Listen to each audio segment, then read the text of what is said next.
In 1965, a brand new Ford Mustang rolled off the lot for $2,368. The average American worker earned about $5,500 a year, which means you could buy one of the most iconic cars ever built for roughly 5 months of income. Today, the average new car in America costs $48,000, and the average household income is around $74,000. That means the average American now needs nearly 8 months of their entire gross income to buy an average new car. Not a sports car, not a luxury car, an average car. We have spent 60 years watching the dream of automobile ownership drift from the center of American life toward the edges of American affordability. And by the end of this video, you'll understand exactly when it turned, why it turned, and what the turning cost us. Not just in dollars, but in the way we understand ourselves as Americans. Stay with us. Because the story of the American car isn't just an economic story. It's the story of freedom, of identity, of a promise that the country made to its working people and then quietly broke. To understand what we lost, you have to understand what we had. And what we had in the late 1950s and 1960s was something without precedent in human history. A country where ordinary working people owned extraordinary machines. Not extraordinary in the technical sense, though the cars were technically impressive for their era. Extraordinary in the emotional sense. The cars of the 1950s and 1960s were rolling declarations of optimism.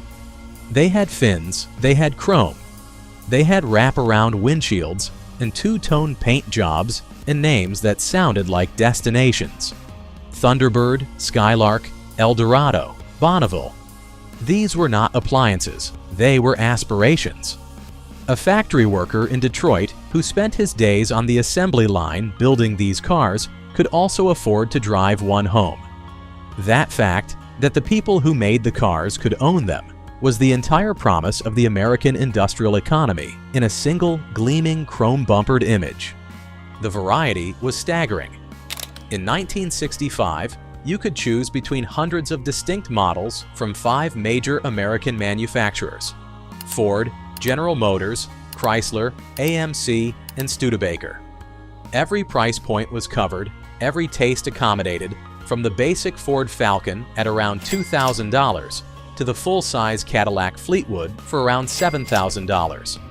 The system was designed around the idea that as a man earned more money over the course of his career, he would move up through the brand hierarchy, start with a Chevrolet, advance to an Oldsmobile or Buick, arrive eventually at a Cadillac.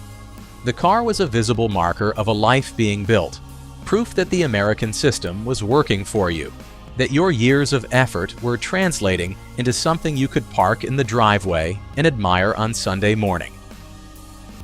The relationship between Americans and their cars in this era was intimate in a way that is almost impossible to explain to someone who has grown up with a modern vehicle. A 1965 car was something you could understand. The engine was large, accessible, and logical, a thing of tubes and belts and carburetors that a mechanically inclined amateur could work on with a socket set and a repair manual from the library. Men all over America spent Saturday mornings under the hoods of their cars, changing their own oil, tuning their own engines, replacing their own brake pads. The car was not a sealed black box operated by software and opened only by a dealer's diagnostic computer. It was a mechanical system that rewarded understanding and punished ignorance in proportions that most people could navigate. This relationship, the owner and the machine, the man and the car, was a source of genuine pride and competence. You knew your car the way you knew an instrument you'd learned to play. You could hear when something was wrong. You could feel the difference in the steering after you'd replaced the tie rods. You could adjust the timing by ear, revving the engine in the driveway until it sounded the way it was supposed to sound. The car was yours in the deepest sense. You'd chosen it, you'd paid for it, you maintained it, and you understood it. So what happened in 1979? The groundwork had been laid through the 1970s, slowly, then all at once. The first signal came in 1973, when OPEC's oil embargo hit America like a hammer. Gas prices, which had been stable at around 36 cents a gallon through the late 1960s, suddenly spiked. Lines formed at gas stations that stretched around the block. We sat in our cars on Thursday mornings, odd plates on odd days, even plates on even days, per the rationing system, and waited an hour to buy 10 gallons of gas. The big American cars, the ones with the V8 engines and the fins, suddenly felt like a mistake. They got 10 miles to the gallon, and gas was becoming too expensive to waste.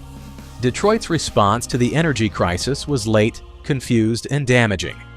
While Japanese automakers, Toyota, Honda, Datsun, were already producing small, fuel-efficient, reliable cars that Americans were discovering in increasing numbers, the Big Three scrambled to shrink their automobiles without really understanding how to build small cars. The downsized American cars of the late 1970s were neither the fuel-efficient machines the moment demanded, nor the powerful, joyful cruisers of the decade before. They were compromises that satisfied no one. Then came 1979, and the second oil shock triggered by the Iranian Revolution. Gas prices spiked again, this time to the rupture point. The American economy was already staggering under double-digit inflation and interest rates that reached 20%. In that environment, buying a car, any car, with a loan became extraordinarily expensive. A car loan at 15% interest was not an abstraction. It was the difference between a monthly payment you could manage and one that would eat your groceries.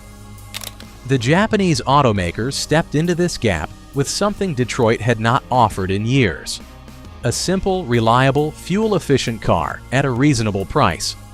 The Honda Accord, introduced in 1976, and the Toyota Corolla were not glamorous. They had no chrome, no fins, no names that sounded like holidays. They were rational machines that started every morning, used less gas than their American competitors, and didn't fall apart on the highway. American consumers, burned by the unreliable, downsized domestics and facing real financial pressure, bought them by the millions. The market logic that followed was inexorable and brutal. American manufacturers, losing market share to imports, began consolidating. AMC was absorbed. Studebaker was already gone. The hundreds of distinct models of the 1960s shrank to scores, then to dozens. The careful graduation system, Chevrolet to Oldsmobile to Buick to Cadillac, collapsed as the distinctions between the brands became harder to justify. The product that had once been the most emotionally resonant object in American consumer culture became, for most people, a utility, something to get you to work, not something to love. And then came the technology. The computer-controlled engine management systems of the 1980s and 1990s made cars dramatically more fuel-efficient and reliable. They also made them completely opaque to the average owner. The Saturday morning ritual of working under the hood began to die. The computers required specialized diagnostic equipment that only dealers had. The satisfaction of understanding your own machine, of knowing it could be fixed by someone who cared about it, was replaced by the dependence of taking it to someone who plugged a laptop into a port under your dashboard. The final transformation of the car from object of desire to financial burden happened through the normalization of the long-term loan. In the 1960s, a car loan ran 3 years, occasionally 4. The monthly payments were high but brief. You paid off the car and then drove it for years without a payment. Years of free transportation that compensated for the initial expense. By the 2000s, the standard car loan had stretched to 6 years, sometimes 7. Monthly payments remained nominally manageable, but the total cost, with interest, with the fact that the car depreciated faster than the loan paid down, was staggering. Americans began to carry car payments the way previous generations had carried mortgages, as a permanent feature of adult life, never fully resolved. The numbers make this gutting. In 1970, a median-income American household could pay off a new car with 4 months of gross income. In 1985, that had risen to 6 months. In 2024, it is over 8 months, and that's the median car at the median income. For the lower half of earners, a new car is simply not achievable without debt burdens that compromise everything else in their financial life. The object that was once the most democratic luxury in the world, the thing that made a factory worker and a doctor equally mobile, equally free, equally capable of packing up and driving towards something better, has become a financial trap for millions of Americans. The car was the physical embodiment of the American promise, that a working person, by working, could own something beautiful and powerful and capable of taking them anywhere they wanted to go. We called it freedom, and we meant it literally. The open road with your own car under you and nowhere you had to be, that was not a metaphor. It was what the country offered its people. It was what it meant to have made it. The cars still exist. The roads still exist. But the feeling that a working person, by working, could reasonably own a piece of that dream that has drifted away quietly. One model year at a time, one interest rate hike at a time, one software update at a time. We traded the Mustang for the monthly payment, the Saturday morning tune-up for the dealer diagnostic appointment, the car with fins for the crossover SUV with a backup camera and a subscription fee for the heated seats. We got safer and more efficient and vastly more in debt. And somewhere along the way, the road stopped feeling quite so open. If you owned a car in the 1960s or 70s that you actually loved, the make, the model, what it meant to you, leave it in the comments. I want the full list. And if you want to keep exploring the American story, the affordability, the freedom, the things we built and the things we lost, subscribe to the channel. The stories are right there in the rearview mirror.